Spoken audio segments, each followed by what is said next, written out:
Hey y'all, it's Val, and I'm here with Shannon. Jessica. And Josh. Today we're going to talk to you about Perry's theory of intellectual and ethical development.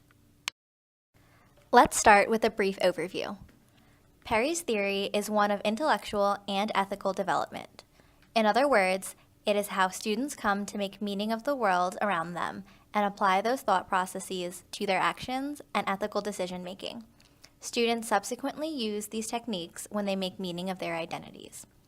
There are 9 positions of intellectual and ethical development that are grouped into 4 overarching concepts. For the purpose of this presentation, we won't go into detail about the positions, just the concepts. 3 of those represent fundamental differences in the meaning-making process. First, we have dualism. In the 2 positions that fall under this concept, students think of the world almost in a black and white, right or wrong view. They believe authority figures have all the knowledge of what is right and wrong and believe learning is simply an exchange of information. When students find the authority figures don't have the absolute answers or any at all, they begin to question their meaning-making process and they enter the second concept. Multiplicity. The 3rd and 4th positions fall under this concept, which is when students begin to honor diverse points of view when there is no apparent right answer. They see other opinions as equally valid and begin to shift towards thinking independently. Once students begin wondering what is needed to support these opinions, they enter the 3rd concept. Relativism. The 5th and 6th positions fall under this concept, which is when students begin valuing some opinions more than others, doing so in a fluid manner.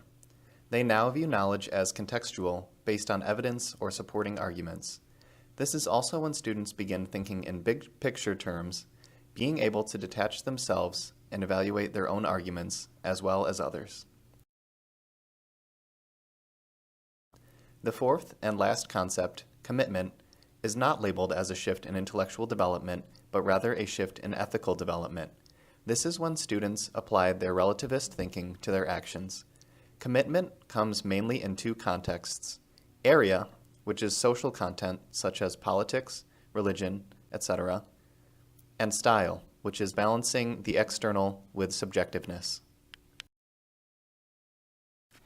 It is important to note that in the original theory, Perry referred to different points of development as positions rather than stages because this language does not indicate a length of time that a student must remain at any one position.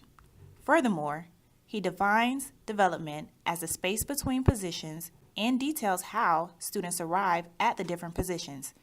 He emphasizes students in motion rather than locking them in stages. This is a canonical theory because it draws heavily upon the works of Piaget with regards to developmental schemes. The positions are in a set sequence and change occurs when students interact with their environment to have new experiences and respond by either assimilating or accommodating, i.e., they encounter cognitive dissonance and respond to it. Furthermore, nearly all more recent theories of cognitive development have drawn heavily on Perry's works. Now, to deconstruct this seminal work. First, we employ ideological critique and question the core beliefs Perry held and what he subsequently positioned as normative. One societal norm that Perry perpetuates in his theory is that all students progress through these stages in similar manners and that independent thought as a cognitive function is something possessed by all students. This does not account for students with intellectual or developmental disabilities who may never reach that level of meaning-making. Perry also positions the socialization process and values of Western liberal arts education as normative. The idea that there are few absolute truths and that many opinions must be considered before coming close to one is not shared across the globe, particularly in educational settings. Furthermore, students who grow up in different cultures may not begin their intellectual development in a place of full trust in authority figures, i.e., the dualistic positions. By focusing on the space between positions and using how students progress as a measure of development, Perry leaves little room for students who take different routes to arrive at the same end location. Next, we use commodification to analyze how oversimplifications makes Perry's theory less readily acceptable and how little work has been done to build upon it. The original research Perry performed was on a small participant pool of male Harvard students, i.e., the white and the elite. In our research, we found no revisits to Perry's theory and its validity aside from his own in the 1970s, which incorporated female participants from Radcliffe, Harvard's women's college, also presumably the white and the elite. There is little empirical evidence of whether or not the positions Perry developed apply to the growing diverse student population because he based his findings on interviews rather than observations. This methodology also makes the research hard to replicate. Perry's theory includes 9 positions, but it is almost always discussed only in terms of the 4 overarching concepts. This makes it more easily digestible, but consequently lessens the amount of detail and individuality. Perry makes another oversimplification by combining intellectual and ethical development into one scheme. He actually does not discuss how students develop their own personal ethics at all, instead assuming that all students, once intellectually developed to the point of relativist thinking, will automatically be able to and choose to make ethical decisions. Finally, we employ flow of power to question the degree to which Perry acknowledges power, how it flows, and its effect on relationships. Perry assumes that students see individuals as being in positions of power and holding knowledge. This fails to address individuals who may not have grown up surrounded by authority figures and do not hold this assumption. Consider, for example, a student who was raised by a single parent that worked long hours and was therefore often left alone and unsupervised. These students are often also ones that become the subject of disciplinary action because their lack of familiarity with authority can be read as a lack of respect, so they are not a population that should be ignored.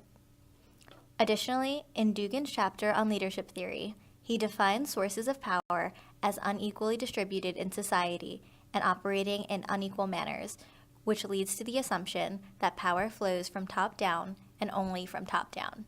Perry's theory reinforces this assumption and therefore the hegemonic self-enforcement of power. We do acknowledge that we did not use willful blindness in our deconstruction of Perry's theory. Perry made many references to the work that needed to be done to expand on his theory, particularly with regards to the minoritized groups he excluded. We did not find it fair to fault him or the theory for the lack of recent work that has been done on it, although we recognize that these are steps that should be taken, maybe even by students like us.